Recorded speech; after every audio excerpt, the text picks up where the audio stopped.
नमस्कार दोस्तों, मैं हूं अब्दुल्ला इमाम और आप देख रहे हैं दर्शन जहानाबाद। जिस दिन का इंतजार खूब पहले से हो रहा था, जिसकी तैयारियां कुछ दिनों पहले से खूब की जा रही थी, वो दिन आखिरकार आ ही गया है। जी हां, मैं बात कर रहा हूं लोकसभा चुनाव की। जहानाबाद में अंतिम चरण यानी कि 7वें चरण में लोकसभा का चुनाव शुरू हुआ। ऐसे में जहानाबाद जिले में कुल 1793 मतदान केंद्र बनाए गए हैं, जहां 16,70,370 मतदाता अपने मताधिकार का प्रयोग करेंगे। हम जमीनी स्तर पर घूम घूम कर हर मतदान केंद्रों में जा रहे हैं और लोगों से पूछ रहे हैं कि इस बार के उनके चुनावी मुद्दे क्या हैं। आखिरकार मतदाता अपने किन मुद्दों को लेकर अपने जनप्रतिनिधि को वोट कर रहे हैं। नेताओं का वक्त था, प्रत्याशियों ने खूब मेहनत की, लोगों को खूब रिझाने की कोशिश की, लेकिन वो वक्त भी चला गया और अब वक्त है उनके परीक्षा की।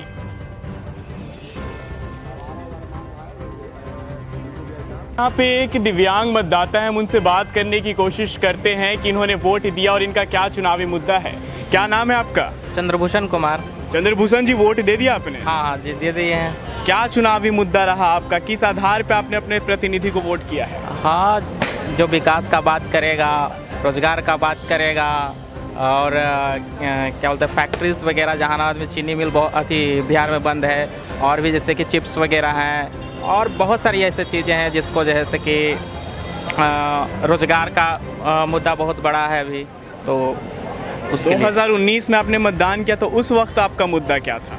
उस वक्त मुद्दा था कि हमारा देश का विकास करना था, नंबर अच्छा खासा पोजीशन पे आना चाहिए था। और दिन पर दिन जैसे कि अब ये नहीं सोचे थे कि विकास रोजगार का मतलब कि मामले में पीछे हो जाएगा, लेकिन अब हम चाहते हैं कि रोजगार भी आगे बढ़े।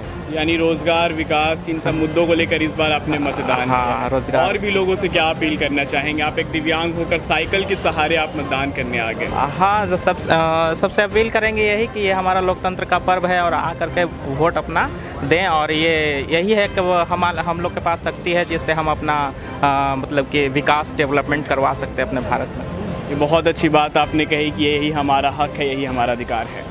तो दोस्तों, ये एक दिव्यांग मतदाता थे जिन्होंने बताया कि इन्होंने अपने मताधिकार का प्रयोग कर लिया है। साथ ही साथ ये और भी लोगों से अपील कर रहे हैं कि अपने घरों से बाहर निकलें और आकर अपने मतदान केंद्र पर अपने मताधिकार का प्रयोग करें। जहानाबाद लोकसभा क्षेत्र के विभिन्न सड़कों पर जब हम घूम रहे थे, मतदाताओं के मुद्दे को जानने की कोशिश कर रहे थे, तो हमें एक सरदार जी मिले जो जहानाबाद के रहने वाले हैं। जिले के एकमात्र सिख परिवार से ताल्लुक रखते हैं। ऐसे में लगा कि मुझे इनसे बात करनी चाहिए। क्या नाम हो सरदार जी आपका? मेरा नाम हरप्रीत सिंह है। वोट दे दिया आपने? जी, मैं वोट दे के आया हूँ। क्या मुद्दा रहा है इस बार? क्या सोच के साथ आज आप वोट देने गए? कुछ तो प्राथमिक मुद्दे रहते हैं जो हमेशा रहते हैं, जैसे शिक्षा हो गई, बेरोजगारी हो गई, सड़क हो गई, लेकिन उसके अलावा मेरे हिसाब से जो प्राथमिक मुद्दा रहा वो था सुरक्षा का।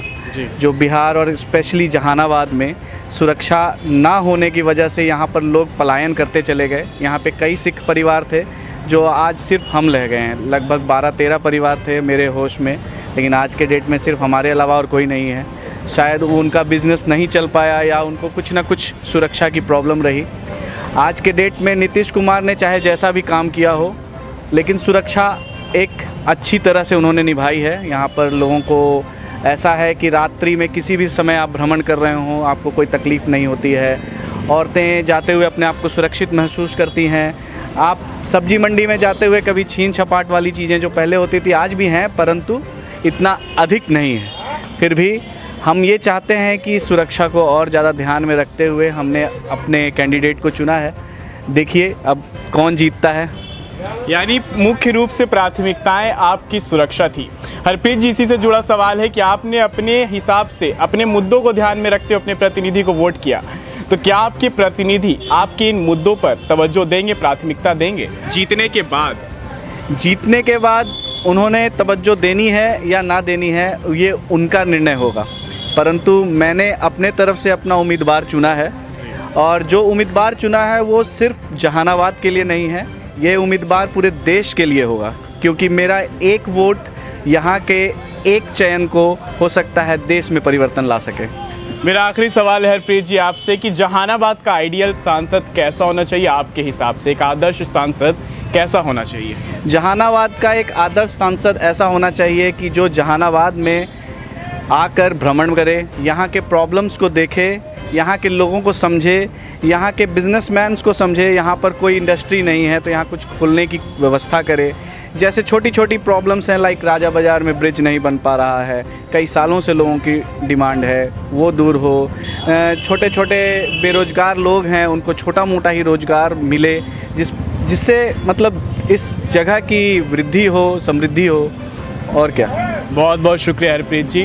तो दोस्तों, ये सरदार जी थे, हरप्रीत सिंह इनका नाम है। इन्होंने अपनी प्राथमिकताएं बताई कि किस आधार पे इन्होंने अपने जनप्रतिनिधि को वोट किया है। इन्होंने सुरक्षा का सबसे अहम मुद्दा बताया अपने लिए और साथ ही जहानाबाद और पूरे बिहार के लिए। खैर, फिलहाल हम आगे और भी लोगों से बात करने की कोशिश करते हैं।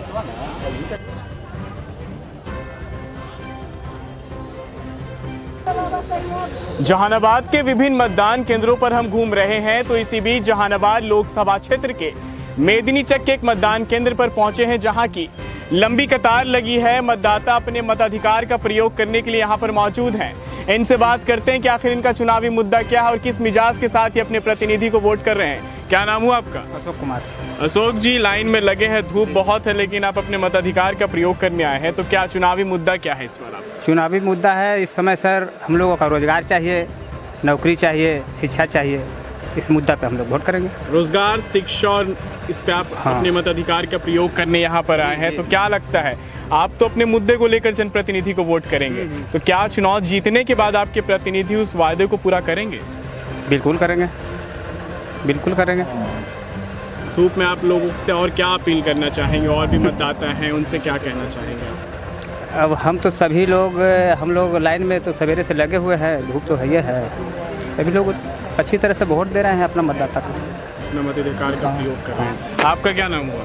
उपेंद्र कुमार। उपेंद्र जी, आप एक युवा हैं, तो आपका चुनावी मुद्दा क्या है? युवा सबसे अहम रोल निभाता है लोकतंत्र में, आपका चुनावी मुद्दा? हमारा मेन मुद्दा है कि बेरोजगारी और गरीबी, महंगाई बहुत ज़्यादा है। महंगाई और बेरोजगारी। आप महिला मतदाता किस मुद्दे को लेकर वोट कर रही हैं? क्या नाम हुआ चाची आपका? रेखा देवी। रेखा जी, आप वोट देने के लिए लाइन में लगी हैं, तो क्या मुद्दा है, क्या सोच के वोट दे रही हैं? सोच के दे रहे हैं कि हमारे बाल बच्चा के मजदूरी कर कर के पढ़ैली लिखैली है, सब लड़कन है जो ऐसे ही बिलाला हुई है।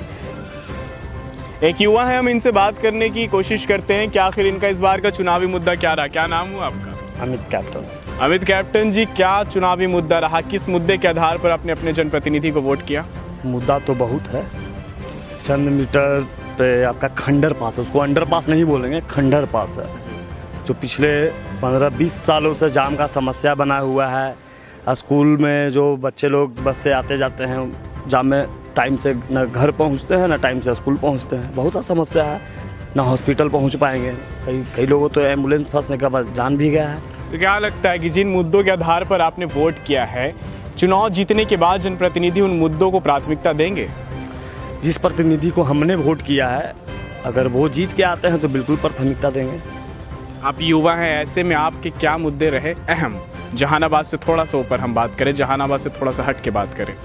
जहानाबाद से ऊपर और हट के अगर बात करें तो हम एक ऐसे प्रतिनिधि को चुनने जा रहे हैं और वोट किए हैं उनके लिए, जो जहानाबाद के युवाओं को बाहर जाके काम करने की ज़रूरत नहीं है। उन जो भावी सांसद के रूप में जो प्रत्याशी हैं, उनका एक संगठन चलता है जिसमें लगभग जहानाबाद के 10,000 से ऊपर युवाएं उनके लिए काम करता है। यानी कि आपने रोजगार के मुद्दे को लेकर वोट किया। अमित कैप्टन जी, बहुत बहुत शुक्रिया। तो दोस्तों, ये एक युवा थे जिन्होंने कहा कि इनके बहुत सारे मुद्दे हैं। जहानाबाद की एक समस्या को उठाया इन्होंने, राजा बाजार। साथ ही इन्होंने कहा कि अगर जहानाबाद से ऊपर की बात की जाए तो उन्होंने रोजगार के मुद्दे को लेकर अपने प्रतिनिधि को वोट किया है। लगातार हम जहानाबाद के विभिन्न मतदान केंद्रों पर घूम रहे हैं, तो एक और मतदान केंद्र पर मुझे दंपति मिले जो अपने मताधिकार का प्रयोग कर बाहर आ रहे थे, काफ़ी खुश थे, तो मुझे लगा कि इनसे बात करनी चाहिए। क्या नाम हुआ मैडम आपका? वंदना सिंह। वंदना जी, अपना वोट आपने दे दिया, महिला है, शिक्षित महिला, क्या चुनावी मुद्दा रहा इस बार आपका? बहुत कुछ है। जैसे में क्या मुद्दा रहा, किस आधार पे आपने अपने वोट का मताधिकार का प्रयोग किया? बिजनेसमैन है, बिजनेस वूमन है, तो मोदी जी हम लोगों के लिए बहुत कुछ किए हैं, खाद में, यूरिया में, तो वही चीज़ है। यानी कि आप लोगों ने अपने रोजगार के हिसाब से अपने जनप्रतिनिधि। आपका मुद्दा क्या रहा सर? हम भी इन्हीं के साथ सहकर्मी हैं। जी जी। तो किसानों के लिए बहुत कुछ योजना चला रहे हैं मोदी जी, जैसे 6,000 रुपये किसान निधि दे रहे हैं, यूरिया का कारखाना आपने बिहार में दिए हैं, तो किसान का हित में सोच रहे हैं सरकार, तो हम लोग किसाने से जी खा रहे हैं, इसलिए मोदी जी को वोट। एक युवा है, हम इनसे बात करने की कोशिश करते हैं। ये मतदान केंद्र से बाहर निकल रहे थे। क्या नाम हुआ आपका? पंकज कुमार। पंकज जी, वोट दे दिया आपने? जी जी। क्या चुनावी मुद्दा रहा? युवा हैं आप, क्या मुद्दा रहा? हमको रोजगार का मुद्दा। रोजगार का मुद्दा है। आप अपने जनप्रतिनिधि से अगर आप वोट दे रहे हैं, आपके मुद्दे में है रोजगार आपका। जी जी। तो क्या लगता है कि अगर जनप्रतिनिधि चुनाव जीतते हैं तो वो आपके मुद्दे को पूरा कर पाएंगे? आशा तो है।